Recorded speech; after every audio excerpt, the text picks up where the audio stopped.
Hi, I'm Megan. I'm a personal assistant across Glasgow for children, young people and young adults.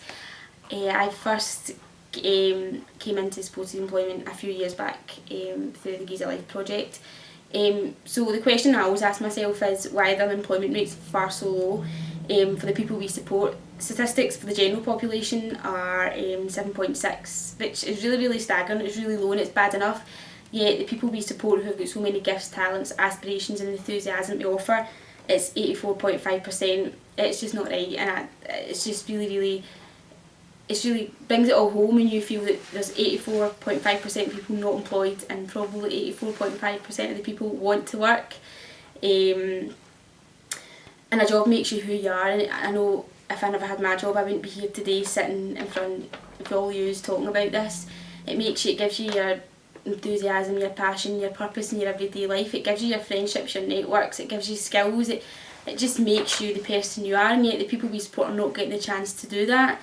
When you leave school, you go into college, university, you have part-time jobs along the way, yet the people we support don't have that opportunity. They might be able to get a voluntary job, and then they might go to supported college for 5 and 6 years, yet all this they're not given the chance to go and go to proper qualification colleges. It's supported college, it's volunteer jobs, it's not paid jobs, and it's quite staggering because there is so many jobs out there and they're so willing to do them but they're not given the chance.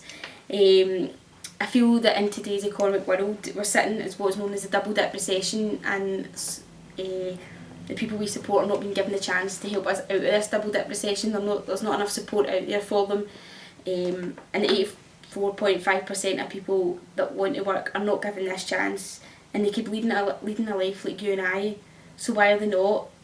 You could say it's a bit like a postcode lottery. It depends on where you live is what you'll get when you leave school.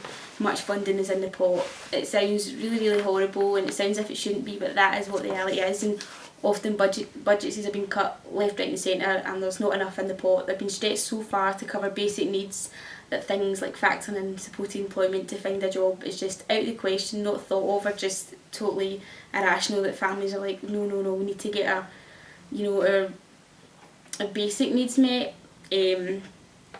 People's future are far too important. Like, as I say, I wouldn't be here without my job, and people we support are just expected to be here without their job, and it's just not right. I mean, they've got so much to offer, their talents, they're all there and they just need a chance to be supported, to show them. Back in May 2011 I was given the chance to go on the pilot project Giza Life, Giza Job with the Scottish Consortium for Learning Disability and Values into Action Scotland, and from then on in it's just been a total whirlwind for me. It was then I realised that my passion for supported employment, and I was really young when I went on the course, and I was totally overwhelmed that there was so many barriers in people's lives to employment, I think. And I've grew up with people all my life with learning disabilities and autism, and I've never ever thought they'll not be able to get a job, or it'll be such a barrier for them.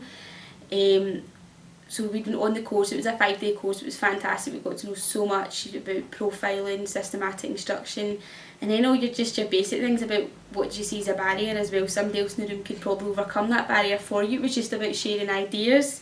So I went back into my job after the 5 days, and I couldn't apply it to a lot of the children and young people and young adults that I work with. Well, I didn't think I could apply it because we were there to do the basic support, not supported employment. We were told that you do basic support, the people we support will not be getting jobs. So I knew a woman who was looking for a job, and she had a mild learning difficulty, and she'd been told all her life, this woman of 45, that she'll never be able to find a job. She was at home to look after the kids and run a house, and her husband went out and worked, and I was like, no, like, you can get a job, there is opportunities out there for you, but for 45 years she was told she couldn't. So they say for every year you're told you can't do something, it takes 2 years to overcome it. I was like, well, we don't have 90 years to wait, so we just need to do it now.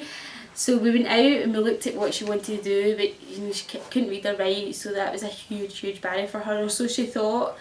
So it was about what's more practical, and there was a lot of stuff she said she still couldn't do that was practical, and she brought up our children, so it led us into the care sector. And even in the care sector there was a lot of stuff she couldn't do. She said, I couldn't work with children, I've got children at home.